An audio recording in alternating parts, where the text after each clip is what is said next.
Welcome back, my friend. Take a breath and lean in. Because today, we're about to upgrade your English in a way teachers never taught you. You know how we use the word very for everything? Very good, very bad, very tired, very hungry. It's like very is doing all the heavy lifting. But here's the truth. Nobody tells you. When you stop using very, your English becomes stronger, sharper, more confident. Exactly. You sound smarter. You sound clearer. You sound like someone who knows what they're saying, not someone who's very something. So today, we're giving you 50 powerful alternatives to very that will instantly level up your speaking and writing. Let's start.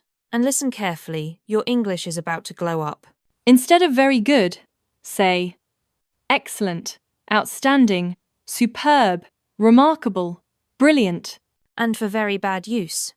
Terrible, awful, horrible, dreadful, miserable. Instead of very big, say huge, massive, enormous, gigantic, immense.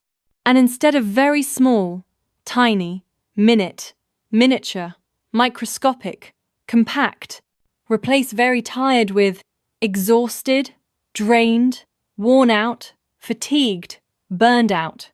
And instead of very hungry, starving, ravenous, famished, hungry as hell, empty. Instead of very cold, freezing, icy, chilly, frosty, numbing.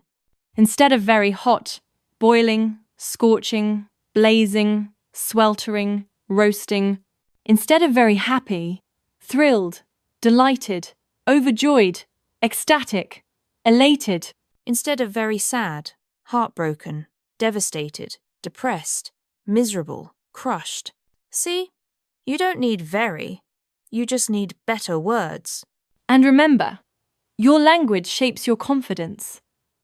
Your vocabulary shapes your identity. Speak powerfully. Speak clearly. Speak like someone who knows their worth. And if you want more episodes like this, fun, simple, powerful English lessons, subscribe, follow, and share this with someone who needs a vocabulary glow up. Until then, keep learning, keep growing, and stop saying very. You're better than that.